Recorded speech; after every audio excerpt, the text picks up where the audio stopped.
city is taking centre stage in a new documentary. Its intention is to kill sharks, to cull them. The number of marine life that are dying, that's criminal.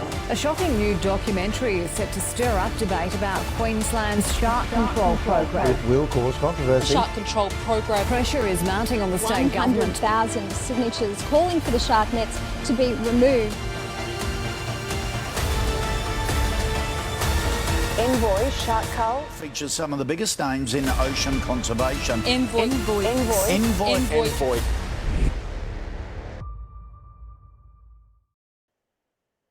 Hey everyone, I'm Andre Burrell, producer and director of the film Envoy Shark Cull and host of the SharkNet podcast. Now, we've got a bit of a different episode this week. We have some guests, which is exciting. Usually it's just myself doing a short, sharp, deep dive on some of the topics related to shark nets where you can't get the nuance across in social media posts and so on and so forth. But this week, we have guests, and these are four very, very cool, very impressive people who did something really amazing yesterday. So to set up who they are and what they did, and then I'll hand over to let them do their own introductions. Basically, yesterday at the time of recording, so that was 1st of July, there was another whale entangled in a shark net. It's well over 150 whales over the course of the program now. The second one of this migration season happened in Marcoola on the Sunshine Coast. Now, usually these releases would be performed by the government, who places the shark nets there and creates these entanglements in the first place. However, that didn't happen yesterday morning. The response times can often be beyond average, and that was the case yesterday morning. And luckily, there were four amazing locals on hand to go and get the job done. So some stand-up paddle boards, some basically, how would I put it? Some desire to not let an animal suffer and to go and do the right thing. And a little bit of time later, and the humpback was released and off on its migration again, happily, with the government who was supposed to do that still nowhere in sight, not even on the horizon. So that, I think, sets up pretty well what we're here to discuss, and we'll go into a lot of the nuance around that through this conversation, no doubt.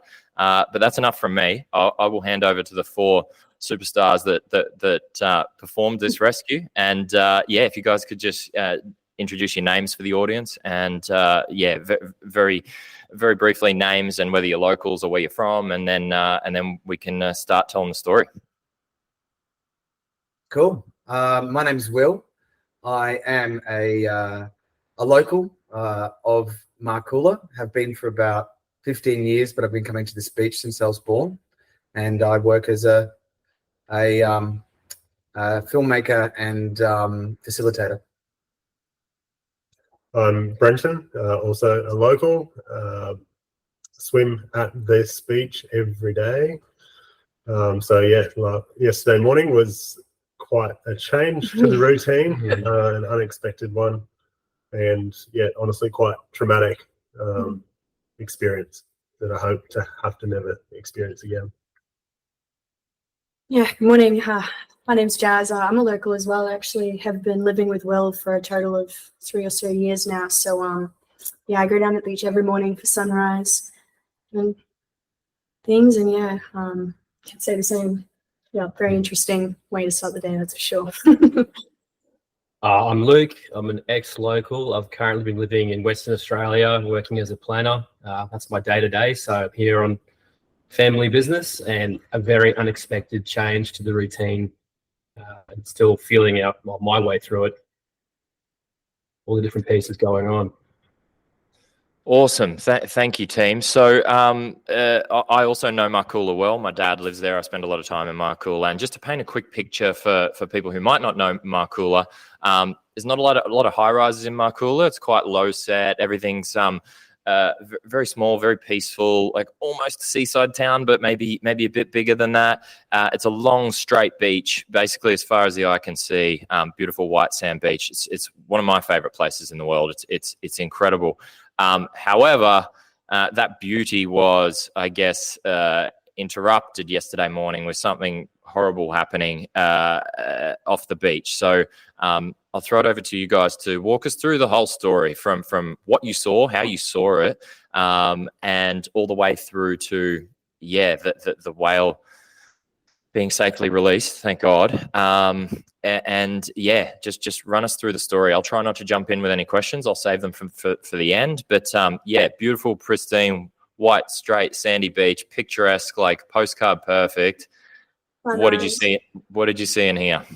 Yeah, I mean, we were just heading down for our typical morning sunrise and coffee, and as the sun was kind of coming over the horizon, I actually saw like the blow of a whale, and I was kind of surprised because it felt very close to shore, and thought, sure, maybe not.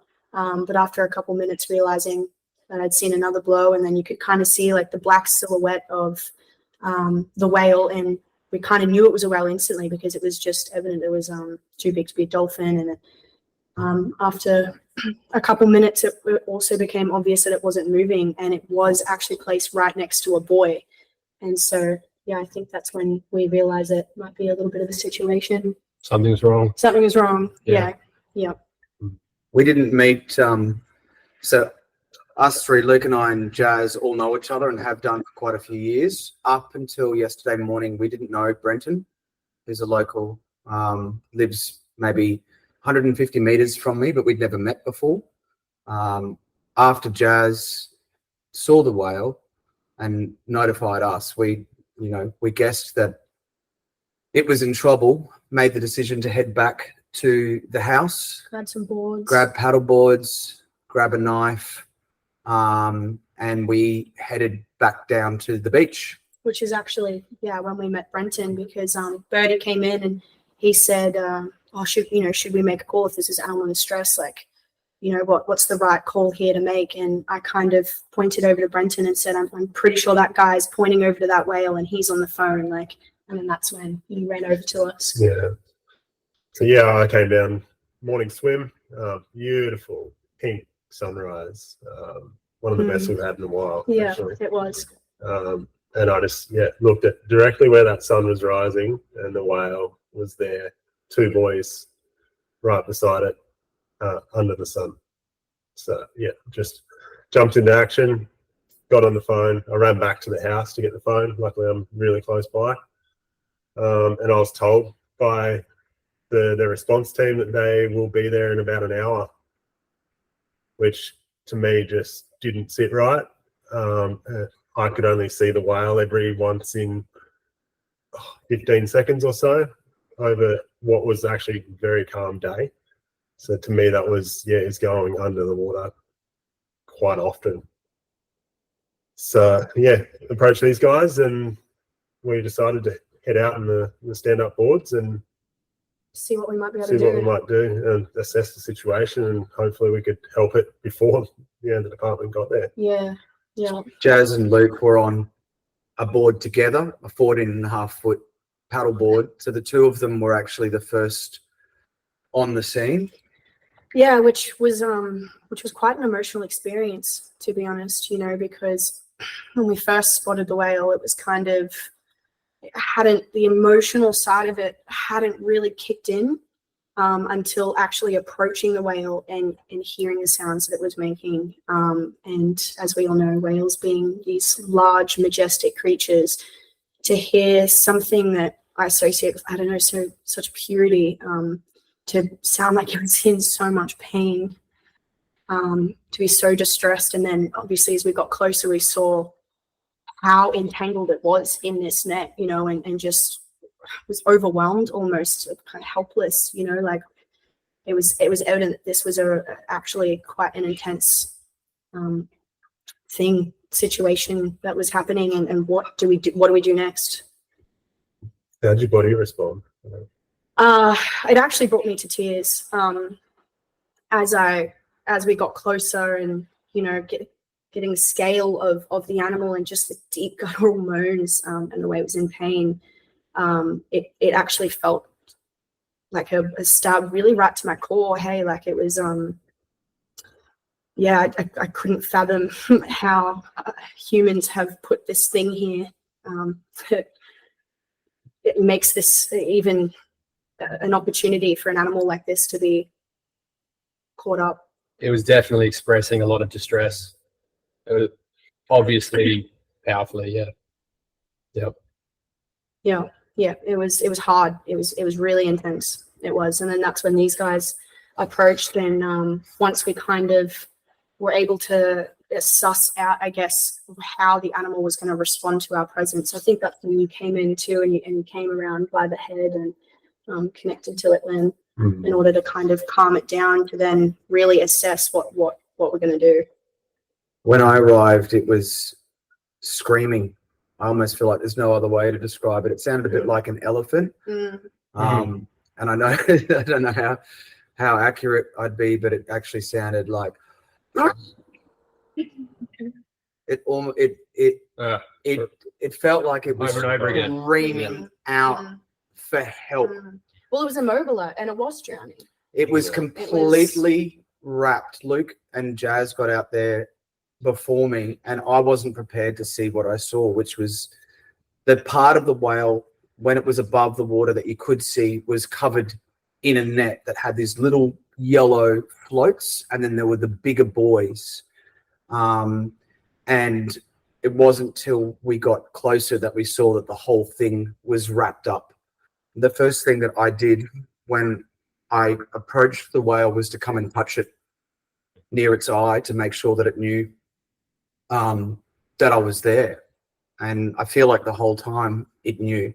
And I didn't feel risk from the whale personally in that moment. And then Brenton arrived. Like... So there was 3 of us out there at that point. And then Brenton arrived with his paddleboard, knife and... Had a dive knife, mask and snorkel, and also brought a GoPro as well, because I felt the important need to document these sort of things underwater to show the immensity and the struggle, which is so rarely seen in these cases.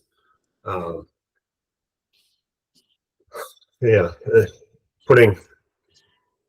think moving forward is just, once I got in the water, putting my head under with that mask after I'd taken a bit of time to connect with the animal to make sure it wasn't going to be a risk to myself.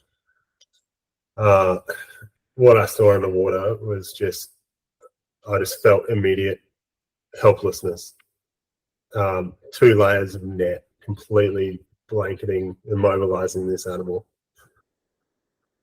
I just had to take more of a step back to see what can I actually do here. I think the main emotion for me was that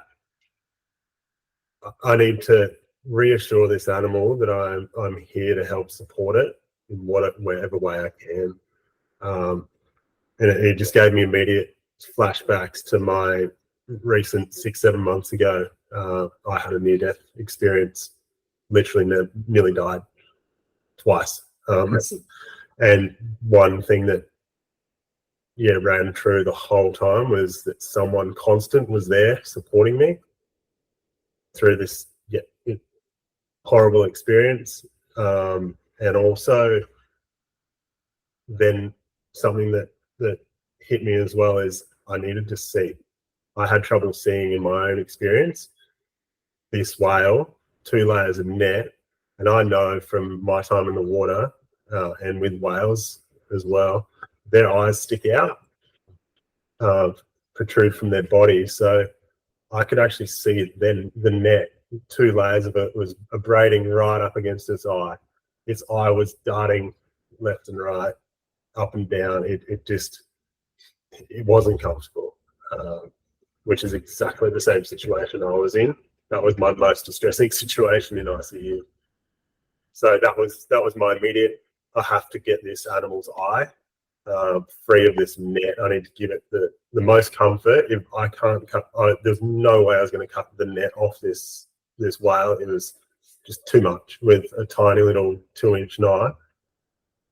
I just proceeded to connect eye to eye with this whale, looking into its soul and really, you're an intelligent being.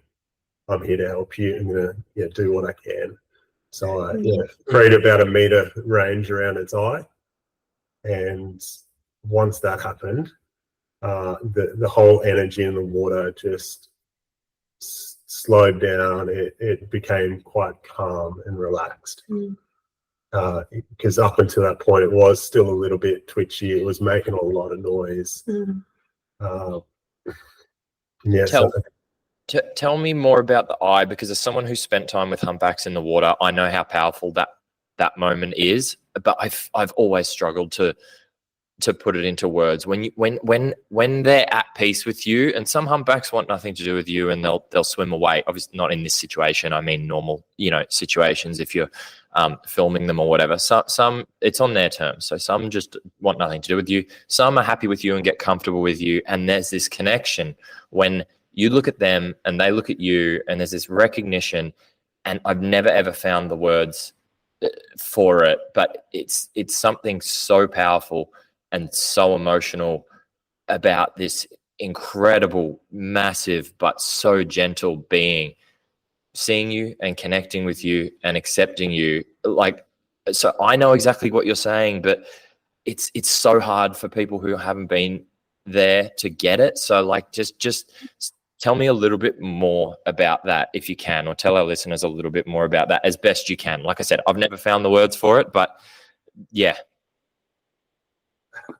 I think to see its eyes are darting left and right. It doesn't know what's going on. I'm coming at it with a knife to cut this net off. You've got to be conscious of the way you're approaching this animal. I was showing it, here's this knife, and trying to communicate non-verbally with this thing, because that's all you've got, right? So going calmly at it, slowly touching near it. There was a point where that darting stopped. It looked at me. You're looking into the soul of a being by looking into the eye. It is extremely difficult to explain that situation. I guess a good way to put it is take a minute, 2 minutes, and stare into your partner's eyes. Tell me what emotions come up while you do that. Not saying a word, just sitting and being and staring. That's possibly the closest I can explain for someone to experience that connection. So after that, the rescue proper started, where it's like, okay, how are we going to deal with all this net that you described? It's obviously very much, it's a lot. You've calmed the whale, but it's still a very large animal, and one flick of the tail fluke or one flick of the pectoral fin, and it's a big animal. It can do some damage. Talk me through it. Talk me through how you got from that, calming the whale, to how do we deal with this mess? How do we deal with this giant friggin' net all over this thing, and help this animal? So I think from that, releasing the animal's tension actually released tension in the net as well, which it just kind of laid out the situation. The answer was just given to me there. I was the only one that had a mask, so the others were seeing blurry vision. Well, I was looking around and thinking, looking out to the horizon, just going there's not even a boat in sight. These people have been called to come to this rescue, and it was kind of the situation laid out before us, right? Do it now, or it might be too late, because that help's not coming. You're basically the first one on the scene before anyone turns up. Yeah. So what I actually was presented in front of me is that the net, there was completely 2 layers over the top. The way these nets are designed, they've got a float at the top and a weight at the bottom. One of those weights had gone completely over the whale, so it must have rolled underwater. and it had just, unfortunately for the whale, but yeah, fortunately for us to assist, it had just dropped through part of the net, and it was just snagged on itself. And at this point, I'd had a full 360 view of the whale, and I can see, yes, great. If I can dive down, so this is down, I'm going to say 5, 6, 7 meters down to the bottom where the net is, unhook that line, and I could see that if I got that off, I managed to actually bolt it over the top of the whale.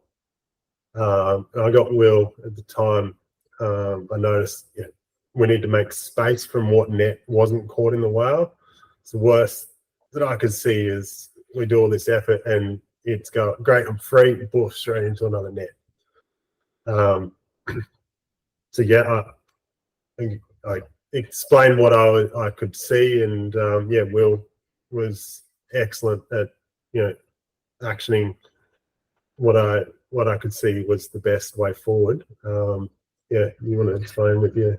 Yeah, at that point he called out to me because Brenton was moving around the whale, sort of all around it, really, and I didn't know exactly what he was doing at that point. In my mind, I'm spotting, and I'm in a kind of like just my job was just to kind of watch him, and he said, pull the net out, pull the net away. So I hooked my arm in the net, got on my knees on the paddleboard, and just started paddling as hard as I could, and did manage to create maybe 3 meters of gap. So the whale was sort of racked up, right next to Brenton, and then there was this gap that opened up, and I think there was a certain moment with the freeing, I think this is your part really, of the nose, in the front of it became free and it lifted up. Yeah, the nose, I got most of it off the top of the whale. There was just a few bits of net just caught in the snout of the nose area, the mouth, that I had to cut out with the knife. There's so much tension in it. When you got tension in the line, that just pops really quickly and easy. So it's just probably like 2 or 3 nicks of that, and those lines came free. Not once did I touch the animal with the knife, which was really pleasing. And the one I had is actually a blunt tip on it, so that was ideal for the situation. There was just another couple of parts on its fin, on the side fin, that had barnacles, which would just act as a natural catch for the net, which I just had to nick free, and then Will did the last bit of it actually. So then the whale started moving, and Brenton yelled at me, watch the net, because the rest of the shark net was they sit like parallel to the beach, and so we're about 150 meters offshore. It is calm weather, and the rest of the net was kind of doing what the shark net is designed to do. So there was one section that the whale had wrapped up in, and the other part were trying to keep away, and it started moving towards it. So I paddled towards the front of the whale, and it was this incredible moment. I don't know if I've described this to you properly, but it actually turned. So everything that Brenton was trying to do, starting with him building that relationship with it, building that trust, getting its able to see, because it had started freeing and could see the net in front of it, it turned. Beautiful. The whole body, it turned, man. And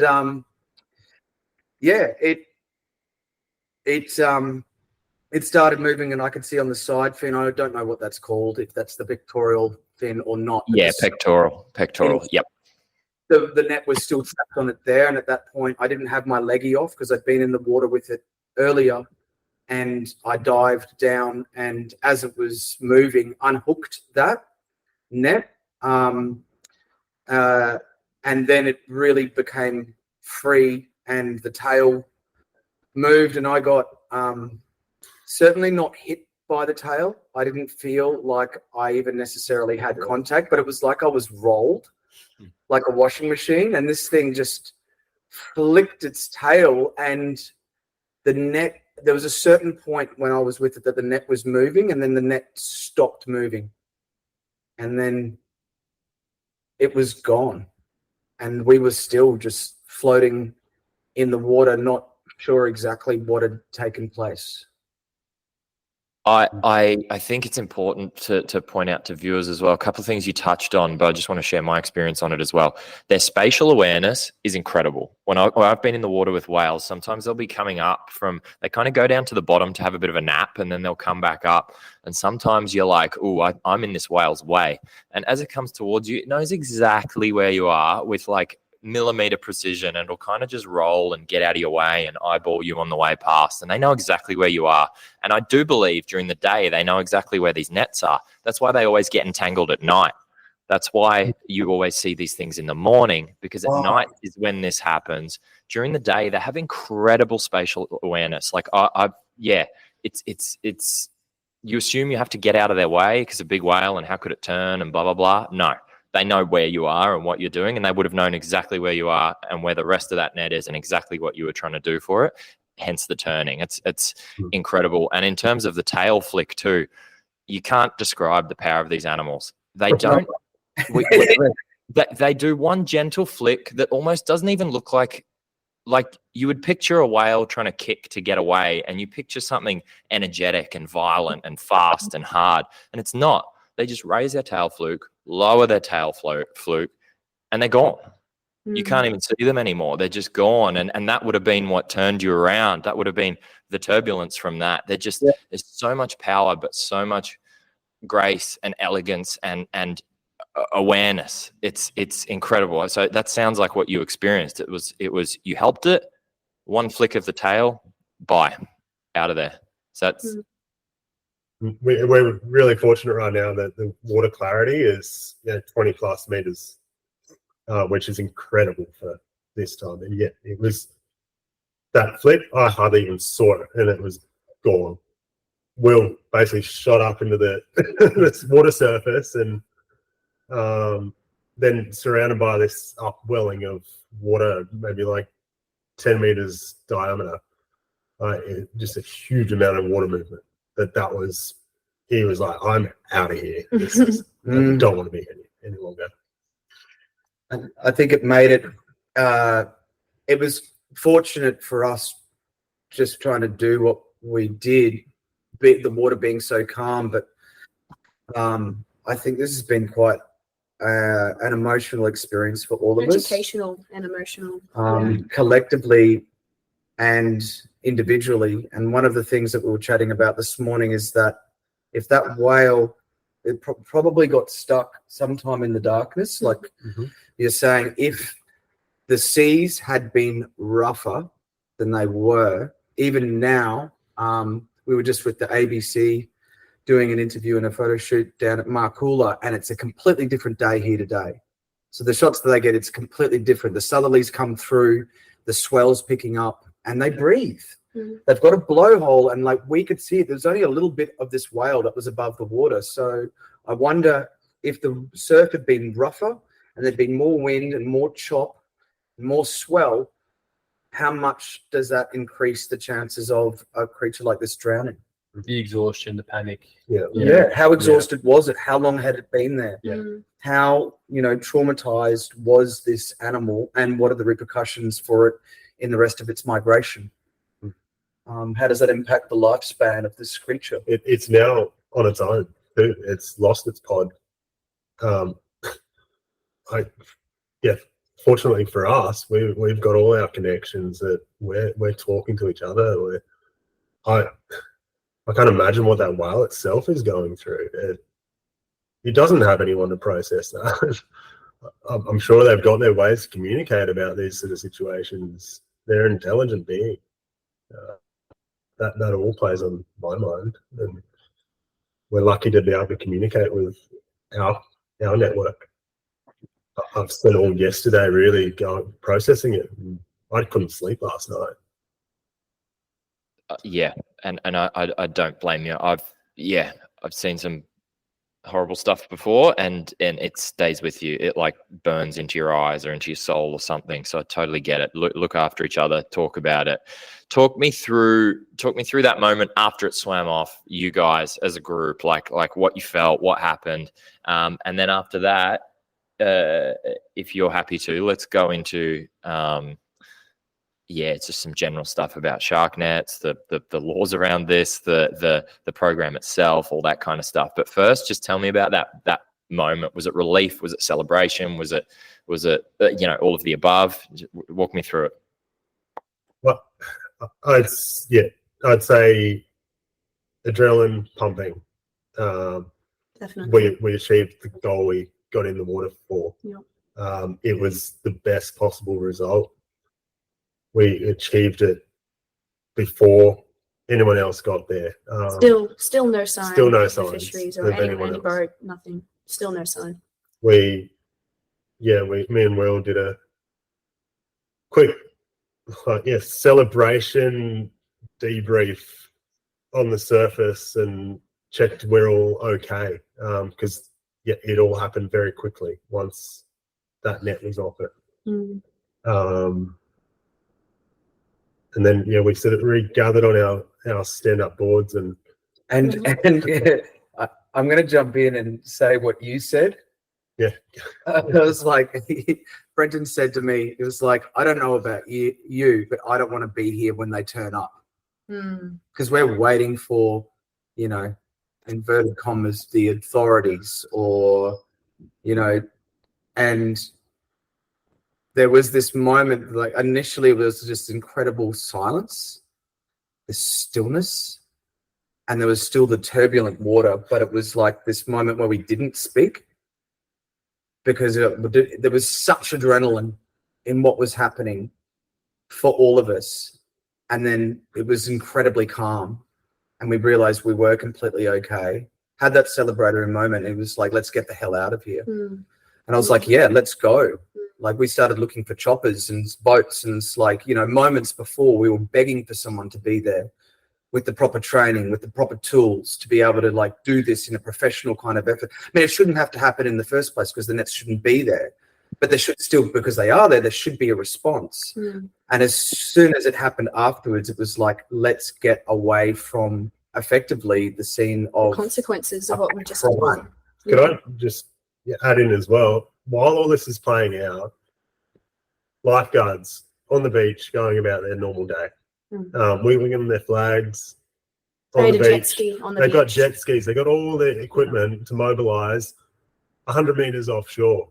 Not one of them, as far as I'm aware. This is what we were talking about this morning too, because if it was a person, right, it's the immediate response is to help someone in danger or need. But because there's so much consequences around this like ridiculousness, like with the nets, like Will said, the nets even being there in the first place, that was I think that's been the largely beneficial thing about this experience has been the education. I mean, Brenton, now meeting and knowing you more, obviously has actually known quite a bit about the absurdity of these nets and the things that have been going on. But personally for myself, now educating, we actually watched your documentary. It was the first thing we did when we got home.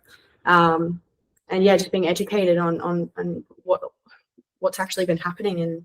And So that's probably a pretty good segue. I'll jump in there. Actually, before I jump in, give us one word. If you can, just first word off the top of your head, how you felt when it first swam off. Just give us one word to put a pin in the end of that story. Then let's talk shark nets. So first thing that jumps to mind, one word. Just relief. Yeah, relief. Yeah, relief. Yeah. Relief. So elated. Looking around. It's just what just happened. Yeah. Awesome. I get it. And thank you for what you did. Some organizations need to be careful with condoning, activity that's technically illegal, but I'm happy to give praise where praise is due. Like awesome. And that is kind of the segue into the let's get out of here thing. For the listeners who don't know, when we're filming our documentary, the government put a law in place as a retaliation to us, but also probably more so to other organisations that had been working in this space for quite a long time. So they put a law in place to make it illegal to be within 20 metres of shark control equipment. That law had never existed before. It was always illegal to interfere with shark control equipment. Well, technically, it's illegal to interfere with fishing equipment, which is what shark control equipment is, and that's the law they apply. However, they put this new law in place, cannot be within 20 metres. And that the reason they chose 20 metres is that's about you can't really shoot and film anything meaningful beyond 20 metres underwater. So it was basically a gag order. It's to stop organisations and filmmakers and things exposing what's going on. The other law that's in place is not interfering with fishing equipment, which they apply to shark nets. And yeah, the let's get out of here, I understand. And I don't know whether you knew this at the time, and feel free to answer that or not. But A, being within that 20 metres, and then B, technically freeing this whale, both of those are technically illegal, which I assume what was on your mind. But this is an interesting case of where what's moral doesn't equal what's legal. And I absolutely 100% think you did the right thing. However, it came at risk to yourself. So walk through that. And I know obviously there were some conversations amongst yourselves yesterday about, do we lay low? What do we do here? Walk me through that as transparent as you're willing to be, or if there's things you don't want to say, that's fine too. But just walk me through this moment that we've just done the right thing, but now we could be in trouble for it. Like what the hell, and what do we do, and what are we thinking? Walk me through it. I was shocked about that, and I was more shocked after seeing the response of some people on the beach who are involved in this space, and then watching your documentary. I'm still reeling from the fact that what seemed like a very natural response, if it was a car accident or something and you were there, you would move toward it and see what help you could offer. That's a very human response. Now, understanding the implications, I'm still trying to figure out how the hell that is the case. I mean, you would paddleboard over those things every day, as most people do. I didn't recognize them as being some kind of exclusion zone. Yeah, I definitely didn't know. I was shocked in all honesty, especially considering the amount of these fines. If you're able to correct me if I'm wrong, but it's from 30 to 80,000 depending on which crime. Well, so, yeah. 30 plus 80, really, it could be. So 30 for just being within 20 meters of it, absurd. Yep. And I see people do that all day, every day, to be honest. There's always sea kayakers anchoring up on the shark nets. Surf Lifesaving are always within the 20 meters, having a look on behalf of fisheries, if anything's caught or not. Like, there's people always within 20 meters. But technically, if they wanted to, up to 30. And then for interfering with fishing equipment, which a shark net is, up to 70. So or over 70 actually. So yeah, like $100,000 if they wanted to make an example of someone, which and that only exists for one purpose, and that's to deter people exposing what they're doing and doing the right thing, which obviously galvanizes community support against these things. So yeah, maybe that's a good. You said you went back and watched the documentary and learnt more about this space. Like, it's clearly the wrong thing. This program is clearly the wrong approach to this issue, but they want to keep it quiet because they know it's the wrong thing. For me, I was there was a moment of elation that, as a group, without strangers, had come together to act in a very. I don't think when we were all in the moment helping this creature, there was any thought about our safety or repercussions or anything like that. It was just that we knew we had to do it. There was that sense of relief. I did then, on the way back, like almost running away before people can find out what's going on, I did personally feel a great sense of elation and like something I'd achieved with these other humans and helped this other amazing creature. And then when we got to the beach, people started coming up to us, and there were two people that came up from, I think it was Coast Care. And I was the only person that gave my name. I gave my full name. And then sort of after they took my name, they started telling me how serious the stuff was, and to be Channel careful. 7s, yeah. And I spoke to someone else. I'd passed my number on, and people just started calling me, and I didn't know who was from which organization. And I walked up to meet someone who's a drone operator, I think, with you guys as part of Erin probably. Yeah, she's amazing. She's one of our volunteers down in Caloundra. She documents the nets pretty much every day and catches them doing lots of questionable things. So shout out to Erin. But yeah, sorry, go on. I walked up to her with Luke and Brenton bounced. Just took the board like he'd done. He'd sort of come and done what he needed to do, and disappeared into the sand dunes. We walked down, and I started talking to her, and it all felt frenetic. The energy really shifted. That it was like I actually started getting more fear in that experience than I did when I was with the whale 150 meters offshore. And she was like, okay, now Channel 7's just arrived. Now, do you want to speak to Channel 7? No, it's up to you if you want to do that. Now, can you send me the footage that you've got? Have you got the photographs? It was all very... And if I were you, I would turn around so that they And I look up the catch me. beach, and there's someone setting up a tripod on, the camera is on sticks pointing in our direction, and I just put my cap on and just walked away. And it wasn't until I spoke to people like yourself, like Jonathan from Sea Shepherd, from mainly debriefing with these guys and Brenton, to get advice about, what we didn't, I don't think any of us knew what the implications are, and we didn't act with that in mind. So still now we don't know what's going to happen, what the repercussions might be. And it was a decision that we made to almost feels a bit safer to stand in the light than to, it's have not the even about conversation. safety in the light. It's just it's like we've got a choice, but it's the right thing to do.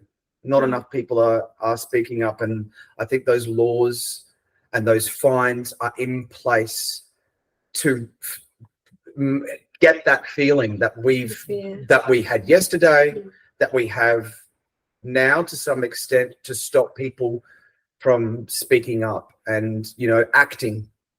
I think that's how I feel.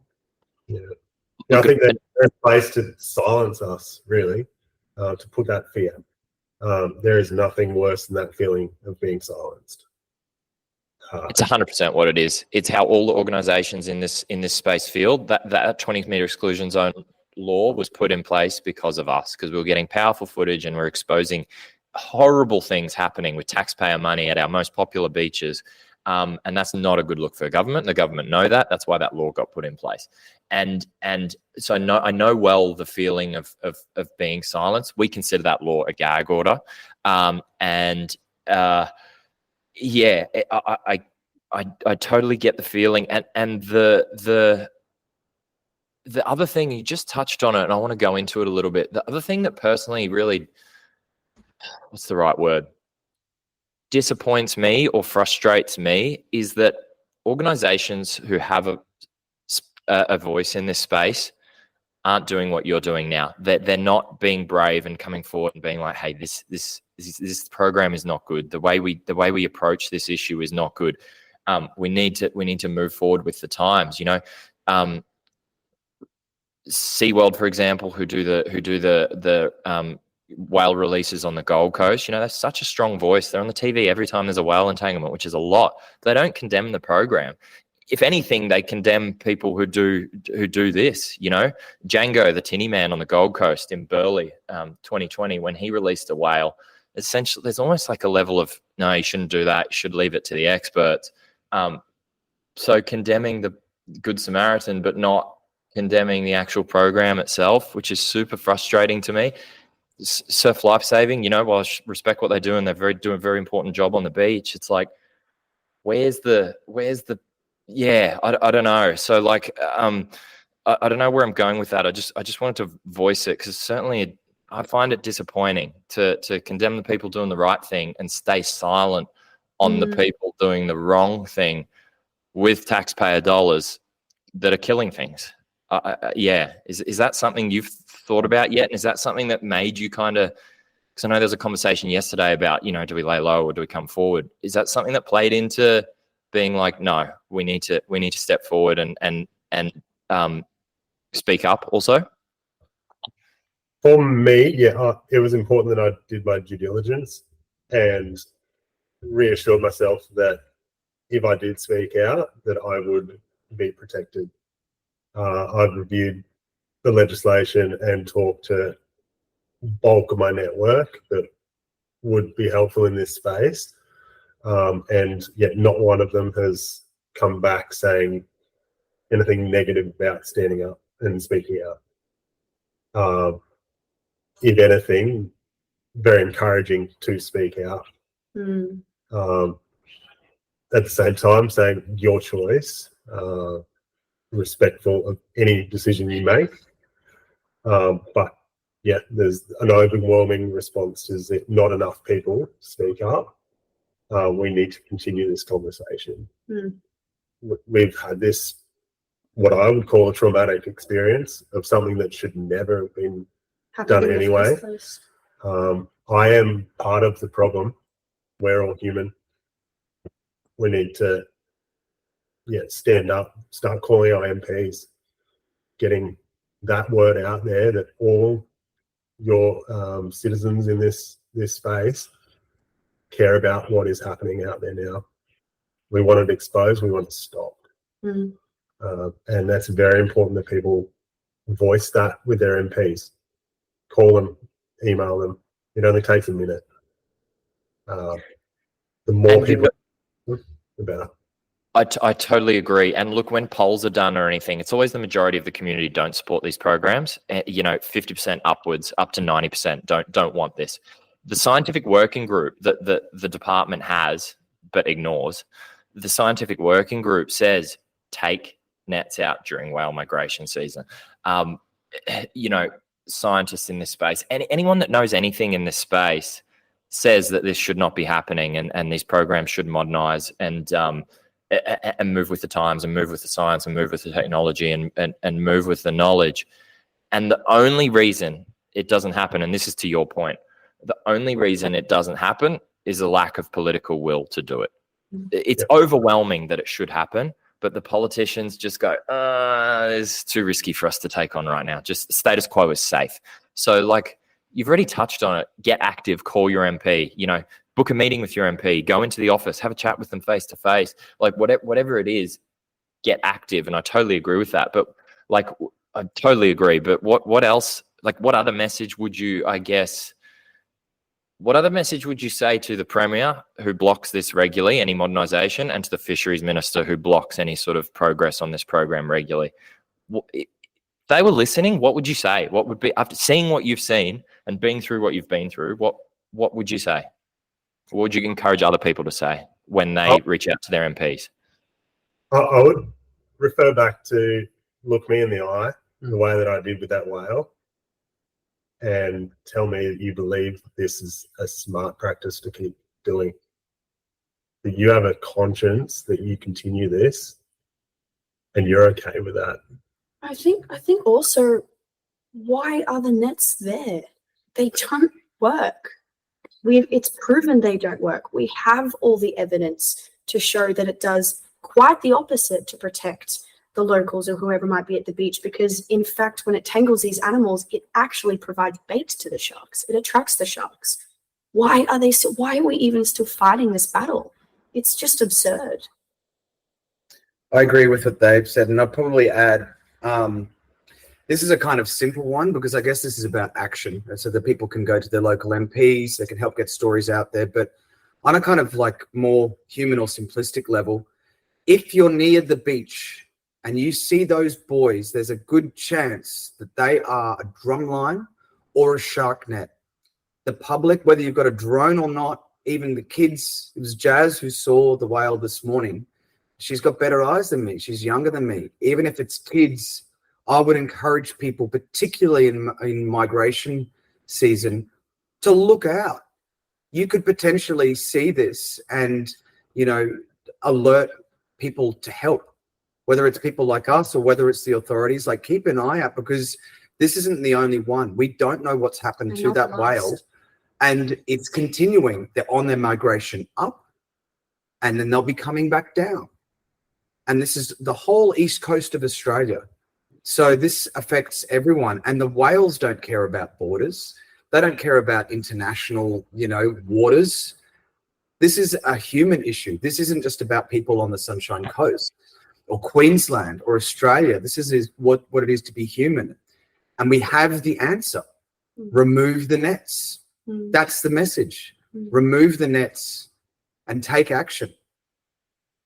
I'd love to touch on Luke's understanding of how a shark net actually works. I think that was a very... I'm trying to think in a reasonable way. Like, there's clearly a safety element to this. The safety argument would be that they're trying to stop people from being attacked by sharks. That's the purpose. Like what Jazz said, it doesn't work. Like the documentary points out, they don't work in that way. That's new to me. I've just learned that. The counter argument, or the argument past that would be, well, don't try and rescue creatures because it's a danger to yourself if you do it.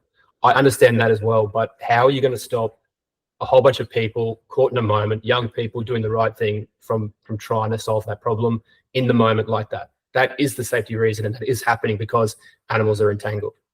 I don't know what the answer to that question is personally, except don't have a net or find a better way to achieve the outcome.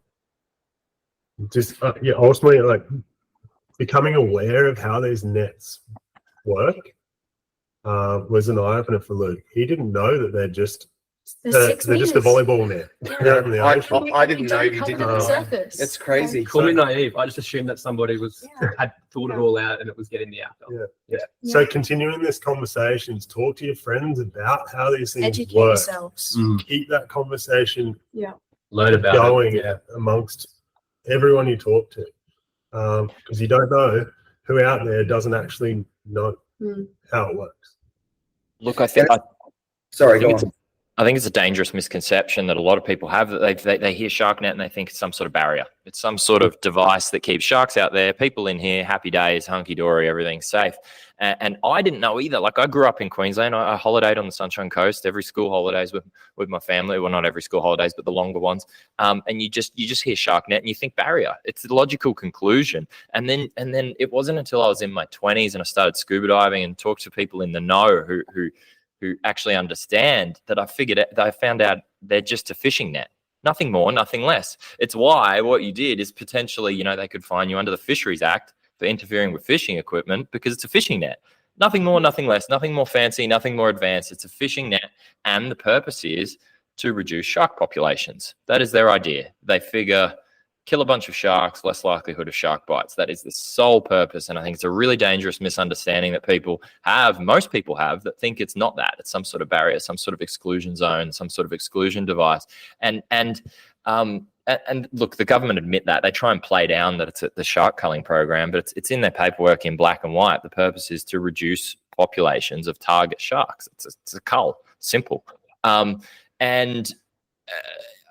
think the frustrating thing I find, and what I find so heartwarming about this conversation gives me hope, is you guys have just seen something that needs to be done and did it, and you just did the right thing based on a human reaction, and I applaud that. And the frustrating thing I have when I deal with the department or with politicians is I don't know where that human reaction is. I don't know if it's buried so deep out of fear for their job or fear for what, or if it doesn't exist at all and they're just terrible people. I don't know, but it's just not there.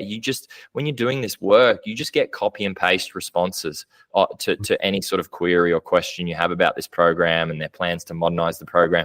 You get the same copy and paste response. And if you push back and you challenge them on it, you get another copy and paste response that says, it seems you're not going to accept our answer, so we're just going to cease communication with you. Like it's such a divide between you, boots on the ground, doing the real thing that needs to be done, and them in their offices behind their desks. And I think it just to take this full circle quickly, it goes back to the very, very, very start of your story. You saw a whale puff on the distance and you're like, oh no, something bad's happening, but it doesn't really sink in. It doesn't really, you don't feel it in your heart. You don't really fully understand what is happening and how much this creature is suffering until you're under the water with it. That's the key. And that is something that no one in the department does. No one in public office does. No MP, no Premier that I'm aware of has actually gone out and stuck their head under the water with a dive mask on to look at an animal dying in a shark net. I wonder if that disconnect, why you did the right thing and you had the heart to do the right thing and the courage to do the right thing, and they're too cowardly to make the right decisions. And sorry that my language is getting a bit spicy, but it's just such a contrast with what I deal with on a day-to-day basis, trying to make progress with government versus speaking to you guys. Like it really frustrates me. So yeah, that was more of a meandering thought than an actual question, but I'm just curious on your, I'm just curious on your reaction to that. Like I feel like they should all have to go out and see the blood that's on their hands with their own eyes. Like, I don't know. Like, how do you get through to a politician that's never going to see what you saw, and is never going to get out from behind their desk and actually witness this firsthand? Like, you've just been through this. How do you do it? The chime in there is what we did. No boat ever showed up. I called them when I got out of the water an hour and a half later, after being told they'd show up in an hour, asking where were they? Where's their boat? Still hasn't shown up. They said, a couple of members of the public freed it, and surf lifesavers have confirmed that, so they've been stood down. And you just so where were you? What? I don't know. I never saw you on the horizon, and we were out of the water about an hour after I called them. Yeah. It does almost feel like wanting to just, chuck them in front of a screen, like get them to watch the documentary to really where's your empathy? Where is the understanding that this is really hurting these animals, ridiculous situations for these animals, and for what? That's the thing, is for what? They don't work.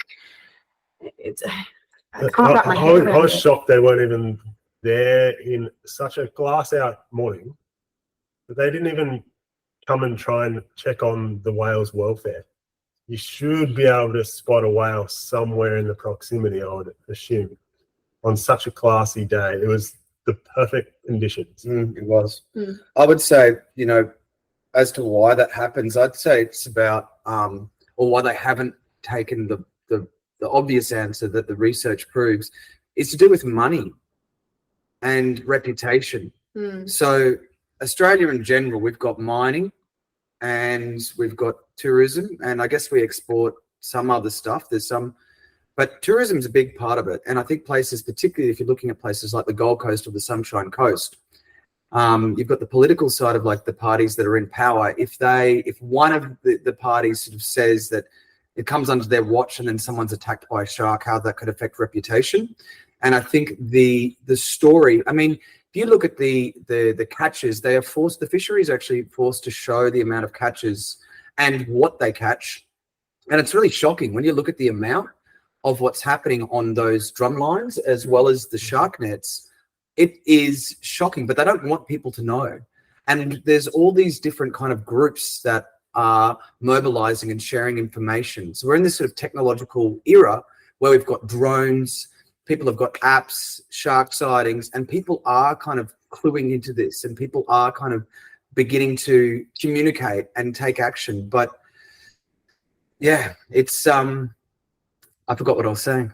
I think you hit the nail on the head. It's that fear. It's, what if I remove these and someone gets bitten by a shark here? Now that's happening anyway. Just to be very, very clear, shark bites happen at beaches with shark nets. That is indisputable. The only thing they lean on to try and prove this program works is the low number of fatalities.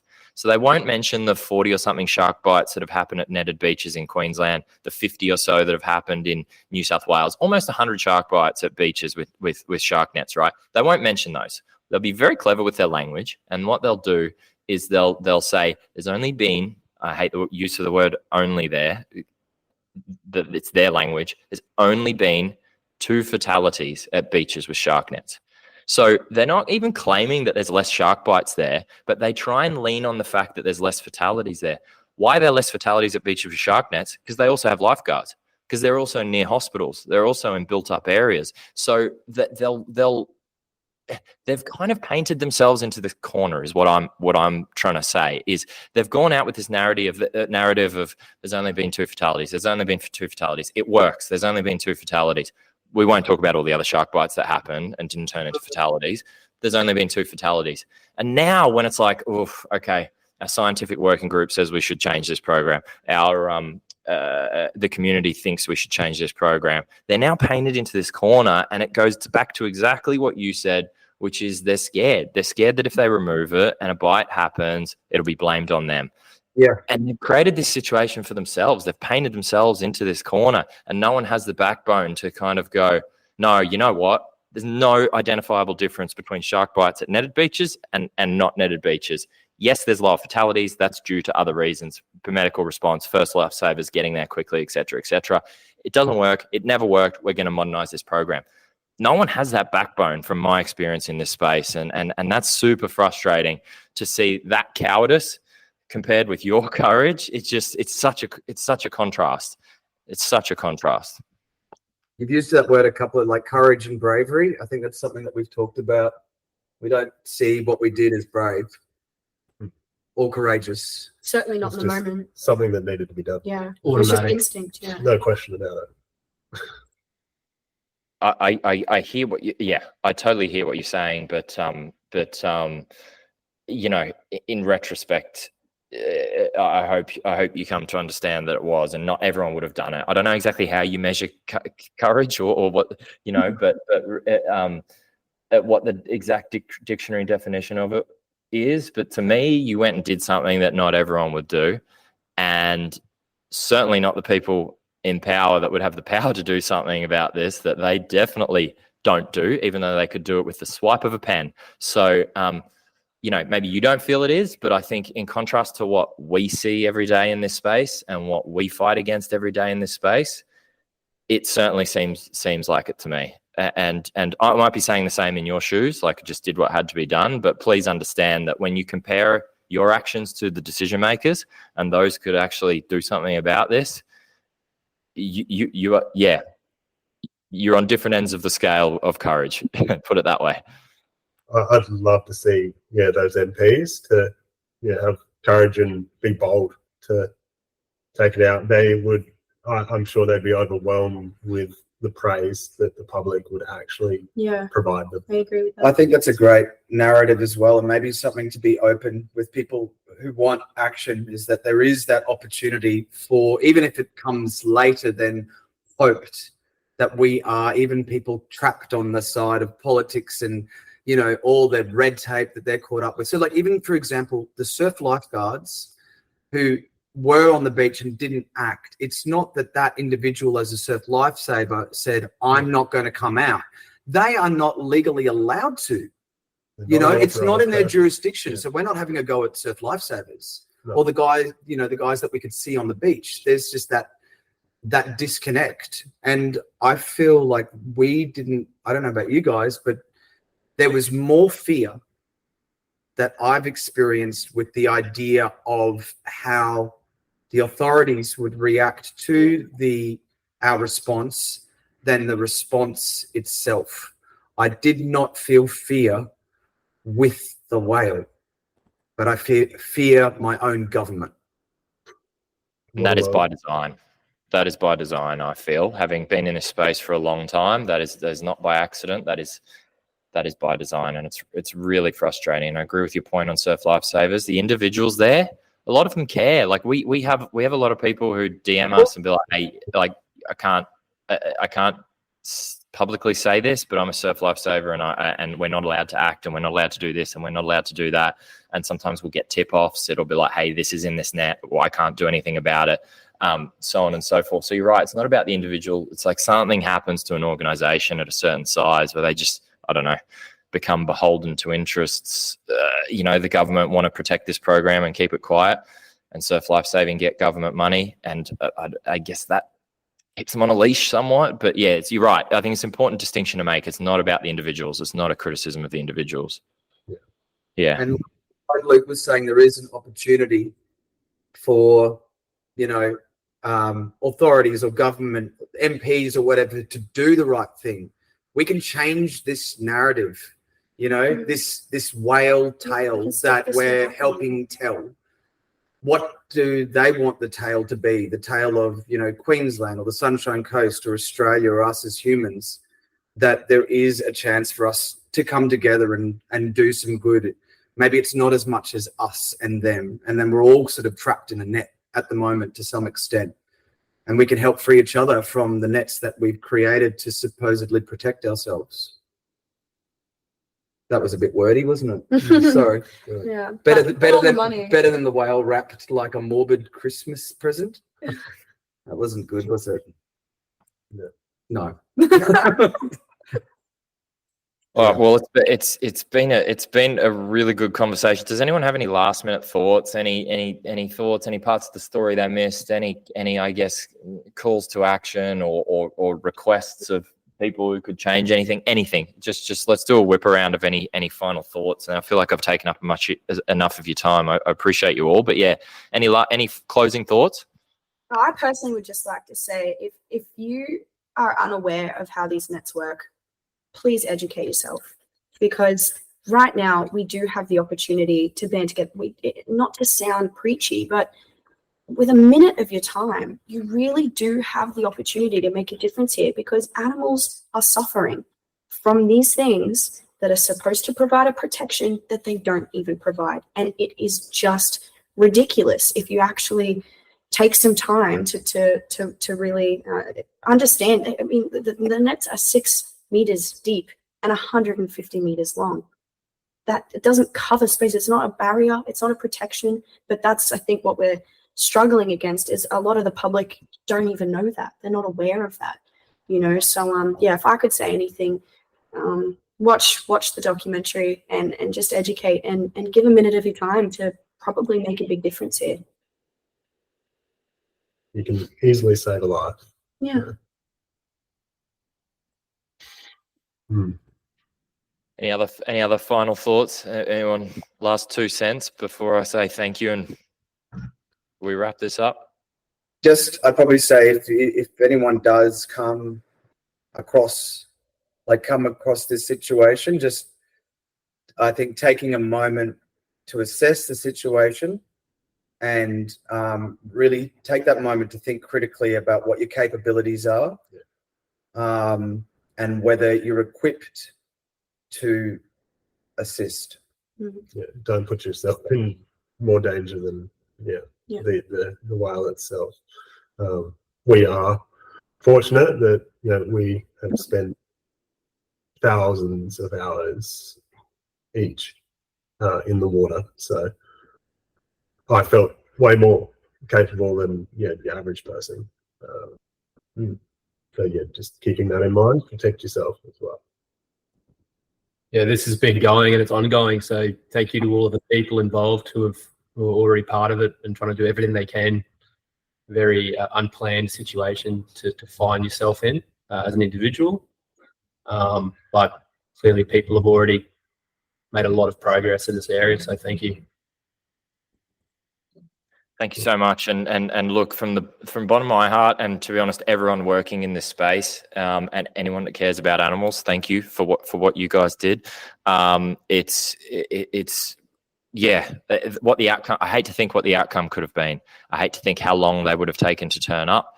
I hate to think of that whale taking its last breath and drowning in that net as a worst case outcome. So yeah, from the bottom of my heart, thank you. You know, like I said at the start, not every organization, especially when they're registered charities, can legally, say thank you, because it technically, technically wasn't in accordance with the law. But I know that behind the scenes, everyone's grateful for what you did, and everyone is really appreciative.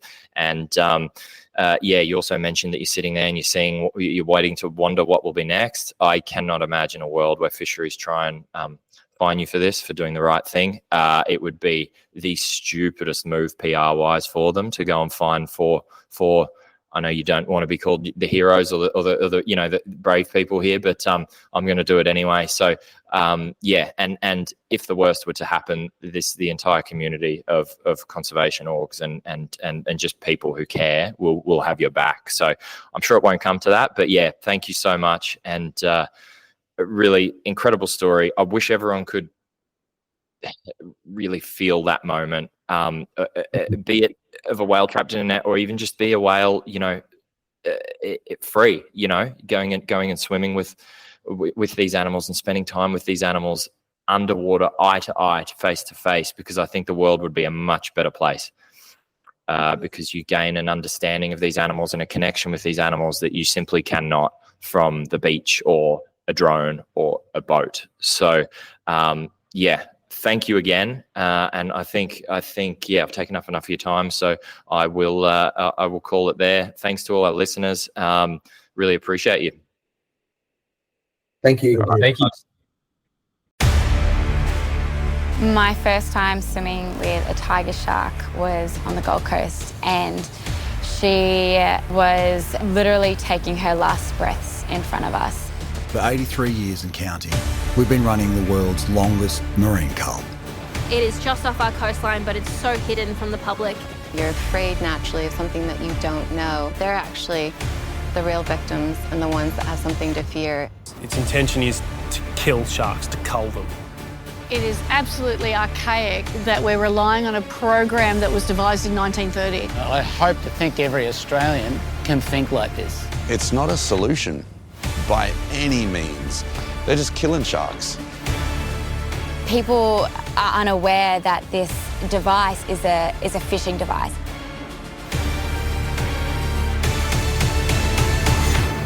We're killing in the Great Barrier Reef Marine Park.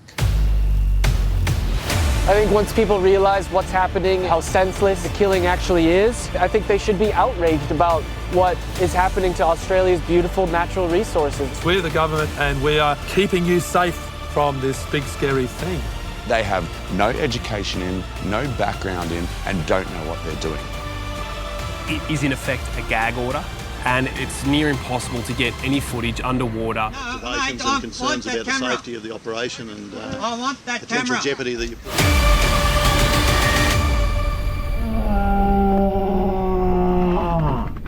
What if our ignorance is about to wipe them out?